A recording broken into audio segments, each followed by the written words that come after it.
If you look at all the nations so far we have done, the nations are of white people, the Western countries. This is the only Asian country that industrialized in the 19th century, and therefore it becomes interesting. Not only that it industrialized, it became equal to the Western power, it even defeated the Western power in the war. Japan का war हुआ था with Russia 1905, ठीक है. In 1905 Japan defeated Russia. That became a big thing. So you have those things that also show that the pattern of industrialization excuse me, is undertaken by Japan is not only unique but also very effective. However, Japan के case में we have to look at the larger picture, and that larger picture emanates from the political context. देखो, what is the trigger for industrialization in different countries? The trigger is different. For example, if you look at Britain, it is just market driven industrialization. If you look at Russia, the aristocrats believe that they want to go for industrialization. It is not market driven, they want to create market for sustaining industrialization. In case of Japan, it is also the top down, state led political process. So we look at the politics first and then we look at the industrialization. Rather, for Japan, the industrialization is a response of a political system. They understand that their state or their society or their entire country is under threat of the West. अगर हम नहीं हुए industrialized तो हम गुलाम बन जाएंगे. So to defend themselves, they had to rapidly industrialize. So the beginning came from the political domain. That was the whole context. The political event that happened is called Meiji Restoration. That is why we have to first look at the history of Meiji Restoration very quickly. We don't have to go into details, and then we have to look at one of its components, and that is economic modernization. Because Meiji Restoration went for the wholesale modernization of Japan. The political structure changed, the society evolved into modern society, and also economy became industrialized. So उस सबको हम देखना नहीं है. Look at the bigger template of Meiji Restoration and then come down to one specific component, that is industrial revolution under Meiji Restoration. ठीक है? So at the time, Japan had been closed society for over 200 years, following the policy of Sakoku, which prohibited most foreigners from entering the country and limited Japanese citizens' ability to travel abroad. Now you have to see the context. Japan में सदियों से, for hundreds of years, what we have is isolation, and that isolation is a part of the overall feudal system. So Japan was a feudal country.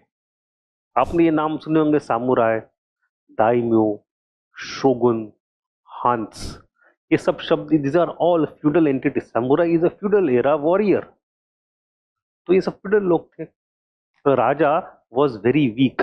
The king was just ceremonial, rubber stamp, nominal person, had not much role to play for hundreds of years. It is rather those different feudal lords. You have all these feudal lords who control the levers of power. And amongst those feudal lords, the most important is a feudal lord called Tokugawa.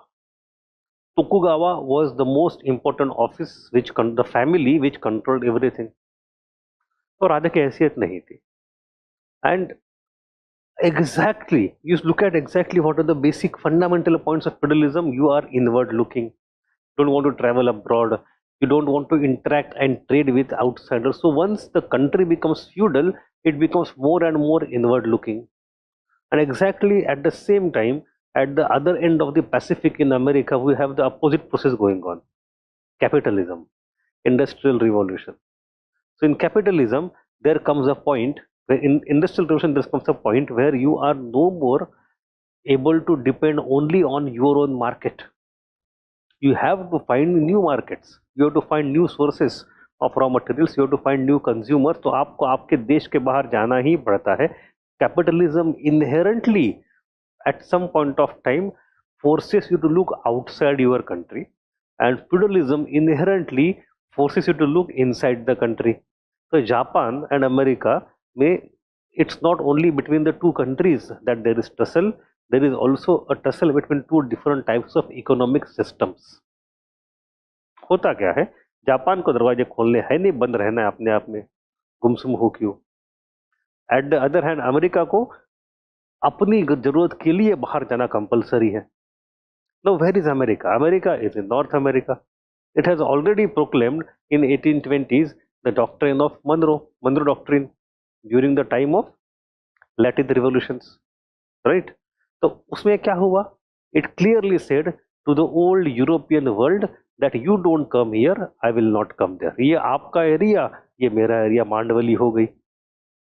एक लक्ष्मण रेखा खींच ली Atlantic में. तो America now cannot go to the old world to sell the products or to aggressively do something there.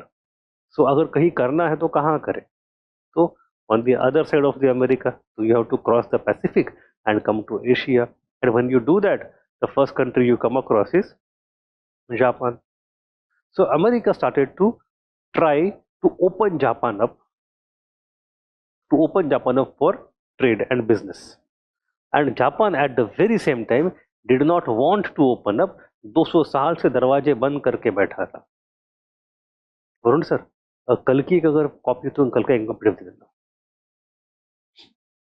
तो that was the situation. So tussle was not only between the two countries but also between the two economic systems. Is it clear? So Japan was apprehensive that opening of markets for European American traders could result in colonization of Japan. They had seen the fate of Asian countries such as China and India. And then we have the very famous incident of Commodore Matthew Perry. एक बड़ी famous कहानी है. I think आपने सुनी ही होगी कभी ना कभी जिंदगी में. नहीं सुनी हो तो सुन लो. The America, what did it do? It sent a person, a commodore, with 4 steamships or gunboats, and they sailed across the Pacific and came to Japan.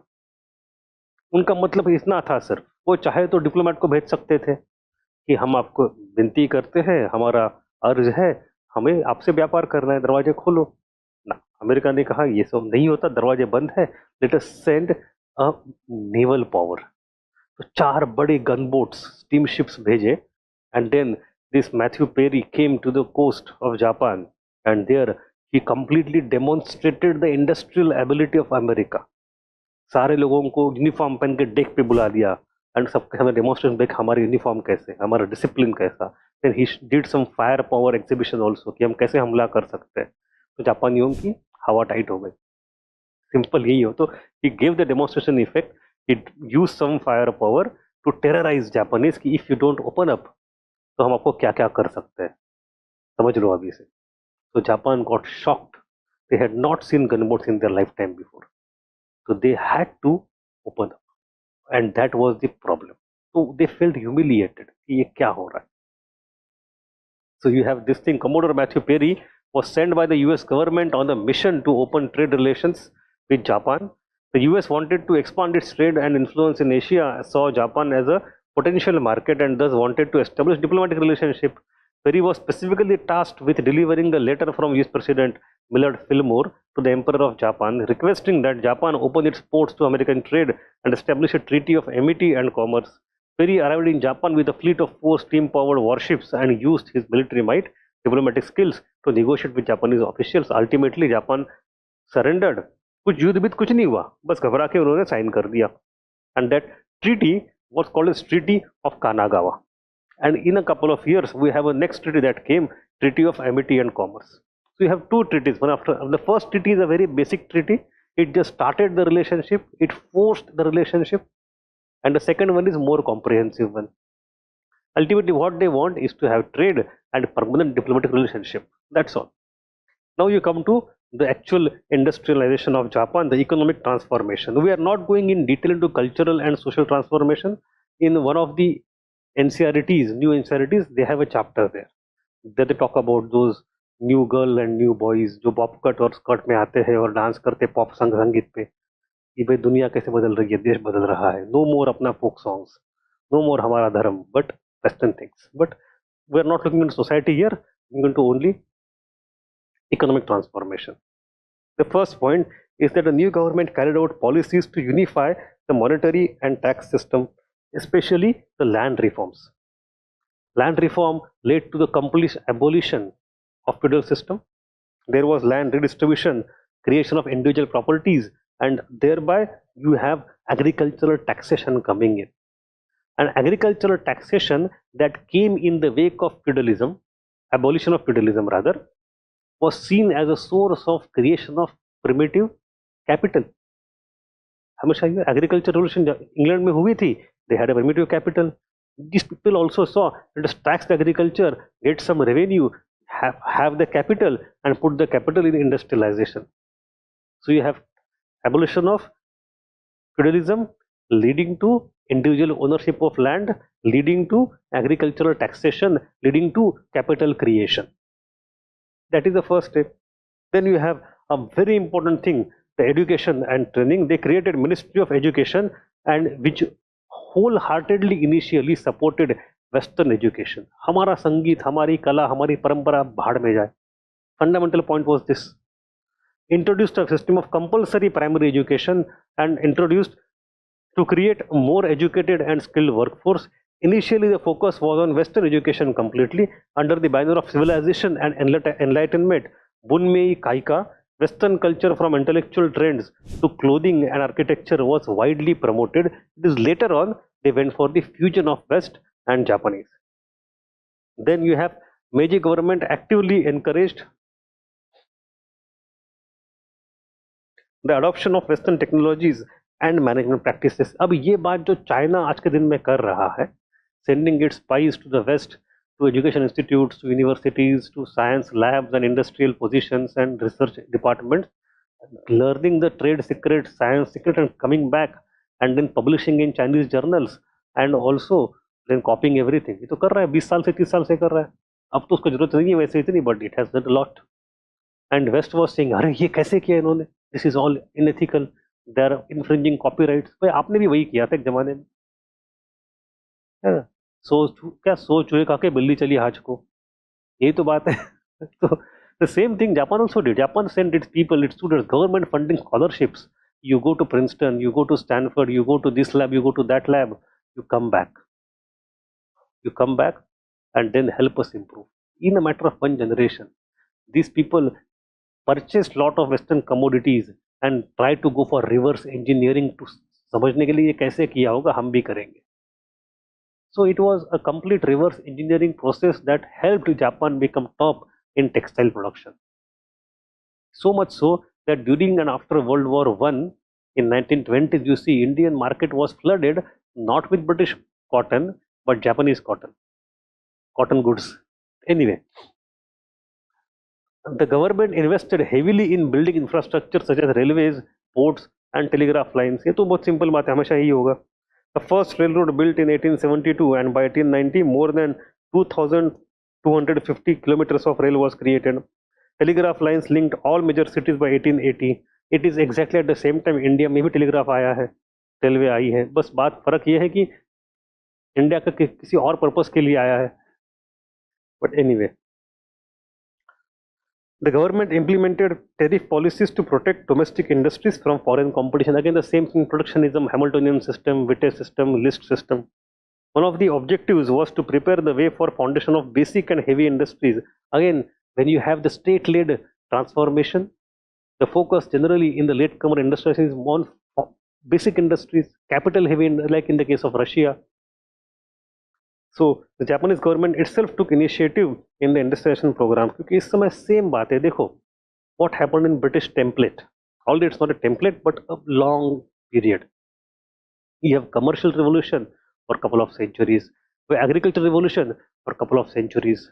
इसमें you created some capital in the hands of private people.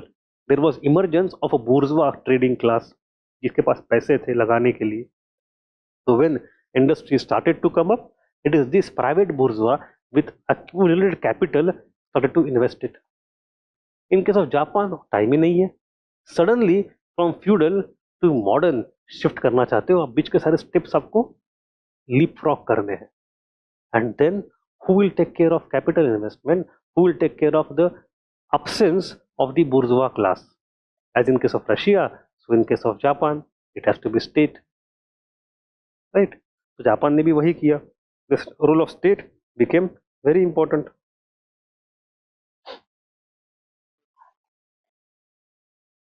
The government laid the foundation of basic and heavy industries, but it did not prefer to maintain these industries under government control. Now, यहाँ पे, this is the unique aspect of Japan. Additional focus on king, westernization, these are unique, but this is even more unique that government invested a lot of money, created big industries. PSU बना कर रखे, India ने बनाए थे. In 1950, 1960, we created a lot of PSU. Why did we create PSU? Because the private people did not have money, did not have interest. अगर अपने टाटा बिरला इतना कर पाते, सरकार को करने की जरूरत ही नहीं थी. But we did not have that much of private capital to invest to modernization. The government had to do it. Japan also did it in 1860s, 70s, 80s. But Japan ने क्या किया जो हमने नहीं किया? After 1991, we started to say we want to go for privatization. We have not gone for it even today. हम एक जमाने में जब वाजपेयी का सरकार था, अरुण शौरी साहब थे, he sold 2 companies, 2 PSUs. उसके बाद आज तक in the present government they have been saying that the government has no business in doing business, but they have not sold a single PSU so far, which they wanted to do as per their own claims 10 years ago. एक चीज की है वो air India, because it was in so much loss. In case of Japan, immediately after creating industry बेच दिया. ये सरकार नहीं चलाएगी, सरकार काम था शुरू करके देना, चलाओ आप. So government created these huge industries and immediately sold them to private hand. But who are these private hands? पैसा है किसके पास? वही जो पुराना feudal class था, इनकी जमीनें थी, जायदाद थी, banking finance था. Those people who already had become rich in the old system had surplus cash or capital to invest. तो हुआ क्या? There is no emergence of bourgeois class as in the West. This bourgeois class comes with its own value system. यहाँ पे क्या हुआ?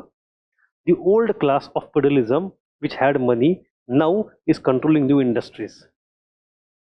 तो industry नए हैं, but the ownership का mentality, the structure is all feudal era. समझ में आया?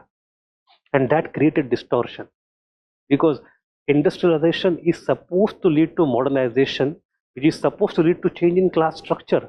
Class structure change नहीं हुआ. So you have still focus on old people. Old मतलब old style people. You have focus on king, focus on king's loyalty, national extreme amount of nationalism, extreme amount of king worship, extreme amount of loyalty spirit. So Japan का uniqueness क्या? आज Japan loyalty is very important. This is a loyalty is a feudal value. In capitalist system, it has no meaning. काहे के loyal? You have to be legal, not loyal. But in Japan, in India also आपका नमक खाया है. नमक खाना क्या है तो feudal system हो गई पूरी, है ना? Even नमक खाया आप मुझे लूट लो, ये तो होता है. Exploit me because मैंने आपका नमक खाया है. I won't mind my exploitation. But in Japan, we have that mutual loyalty. Also, it's a mutual reciprocating idea where दोनों, it's a symbiotic relationship also. But anyway, my point is that the old aristocratic banking capital suddenly came into modern industries. And how many families? There are very few families who have that money. The 8-10-12 ही हैं. They are called as Zaibatsu. So Zaibatsus created industry conglomerate in the hands of a handful of family. Like Mitsubishi is a family which controls range of industries. So you have such Zaibatsu's financial clique of business conglomerates where big banker families Mitsubishi, Mitsui, Sumitomo, Yasuda, Iwasaki, etc. They possess 34% of banking capital and capture most of the heavy industries as well. Now देखो ये जो बात होती है ना, where one financial capital ultimately controls the industry. It happens in every world, everywhere in the world, but that happens at a very high level of the maturity of capitalism. Even in the US, you see today we have that. In Europe, you have that. We have some families which have stakes in all industries and they control levers of economy. This happens in India also, but it happens. India also case थोड़ा अलग है, but in the West where you have the maturity of industrialization happen over a couple of 100 years. End में जाके हो. Japan में शुरू में ही हो गया. That is the difference. So these families and their respective zaibatsu were instrumental in Japan's rapid, but that also helped Japan a lot.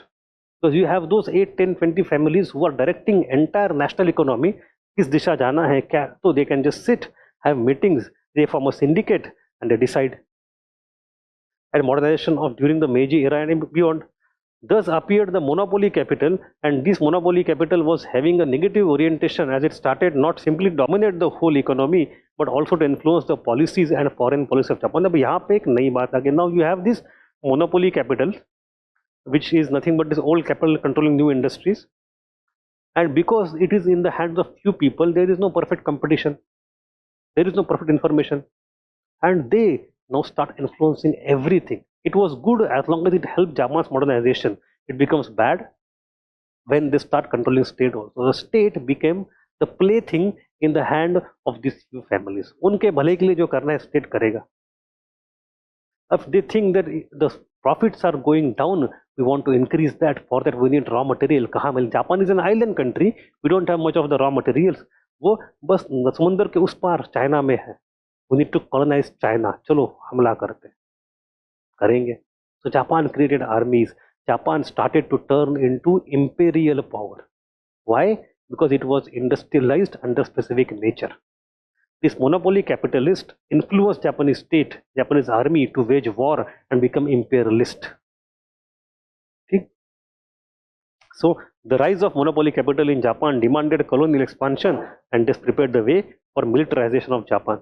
This militarization, imperial cult, industrialization, imperialism, all these things are so connected to each other. You see Japan in mid interwar years become a fascist country. क्यों होती? ठीक है, but will not see the interwar years का Japan right now. We have to see that after 10-15 lectures. हम वहाँ पे जाएंगे, but this story will connect it to that kind of story. We are right now in 19th century only. Apart from that, we have some more characteristics of Japanese industrialization. Firstly, as I said, spirit of nationalism and especially the king cult. The king cult. There's one phrase at that time they use, Fukoku Kyuhoi. It's a very important slogan. Fukoku Kyohei. It means rich country, strong army. Rich country, strong army. What is the objective? Rich country, strong army. Fukoku Kyuhoi. Kyohei. This is a slogan of the entire industrialization process, entire Meiji Restoration. क्यों हुआ? Because they wanted to go Fukoku Kyohei. ये phrase को याद कर लो, लिखना answer में. ये एक किस्म से थोड़ा देखा जाना, although it is not very same, but the meaning is somewhat overlapping with जय जवान जय किसान. ठीक है, बस हमारे वो किंग कल्ट एंड वो चीजें है नहीं, but we want people to, same क्या है दोनों में, Indians also want people to do sacrifices to sustain some losses for some time for great national cause. Jai Jawan, Jai Kisan. Same thing in Japan. Sorry? Yes, yes. Even these people have agriculture members, so they want to not only say Jai Jawan, Jai Kisan, not in the sense that they want to pursue peasant life, they want to finish peasants and go into industry. So farak hai. But ultimately, the essence is that people should sacrifice for the national cause. And objective is rich country and strong army.